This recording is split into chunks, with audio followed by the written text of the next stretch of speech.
So பொதுவாகவே இப்போ ஒவ்வொருத்தருக்குமே என்ன வேணும்னா ஒரு ஃபைனான்ஷியல் ஃப்ரீடம். அதாவது இந்த பணத்தை பற்றி கவலைப்படாமல் ஒரு சந்தோஷமான ஒரு வாழ்க்கையை வாழணும். இதுதான் எல்லாருடைய நோக்கம் இல்லையா? ஸோ அந்த மாதிரியான ஒரு நோக்கம் நிறைவேறணும் அப்படின்னு சொன்னால் நான் ஒரு 7 பாயிண்ட்டை தயார் பண்ணி பொதுவாக நான் தொடர்ந்து எல்லா நிகழ்ச்சியிலையும் பயிற்சியிலையும் சொல்லுவேன். அதில் முதல் பாயிண்ட் என்ன அப்படின்னு பார்த்தீங்கன்னா, நீங்கள் சம்பாதிக்கக்கூடிய பணத்தில் 30% சேமிக்க வேண்டும் அப்படின்றது முதல் விஷயம். இது ஒரு தம் ரூல். கொஞ்சம் கூட இருக்கலாம், குறைய இருக்கலாம்.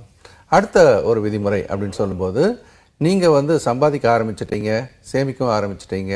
அடுத்தது என்ன அப்படின்னா, உங்களுடைய மாத செலவு எவ்வளவோ அது போல் 6 மடங்கு. சப்போஸ் என்னோட மாத செலவு 25,000 அப்படின்னு வச்சுக்கிட்டிங்கன்னா இன்டூ 6 என்ன எவ்வளோ வருது?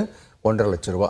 இந்த 1,50,000 ரூபா அப்படின்றது ஒரு எமர்ஜென்சி ஃபண்ட். இந்த ஃபண்டு எப்படி இருக்கணும் அப்படின்னா, எப்பயுமே எடுக்கிற மாதிரியான ஒரு இடத்துல இருக்கணும். இப்போ எடுக்கிற மாதிரியான இடம் சொல்லும்போது கொஞ்சம் வருமானமும் ஈட்டணும் அப்படின்றதையும் நம்ம மனசில் வச்சுக்கணும். அந்த மாதிரி சொல்லும்போது நீங்கள் வங்கியில் உங்களுக்கு தேவையான மாதிரியான ஒரு கணக்கில் வச்சுக்கலாம். இன்னொரு வகையில் பார்க்கும்போது மியூச்சுவல் ஃபண்டில் லிக்விட் ஃபண்டுன்னு சொல்லுவோம், அதில் போட்டு வச்சுக்கலாம். ஸோ தட் எந்த சிச்சுவேஷன் வந்தாலுமே அதை நம்ம ஃபேஸ் பண்ணுறதுக்கு சைக்கலாஜிக்கலாக நமக்கு அது ஒரு பெரிய பூஸ்ட்டை கொடுக்கும்.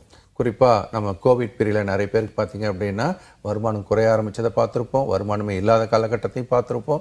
அதனால் அந்த மாதிரியான சூழலை சந்திப்பதற்கு இது முக்கியமான விஷயம். குறிப்பாக அந்த பணத்தை கூட வீட்டில் ஒய்ஃப் பேரில் போட்டு வச்சிட்டிங்கன்னா அவங்களும் பீஸ்ஃபுல்லாக வாழ்க்கையில் கவலைப்படாதீங்க, நீங்கள் என்ன ரிஸ்க் எடுத்தாலும் கூட நான் இருக்கிறேன், 6 மாதத்துக்கு ஒன்றும் பிரச்சனை இல்லை அப்படின்றது ஒரு முக்கியமான ஒரு விஷயம்.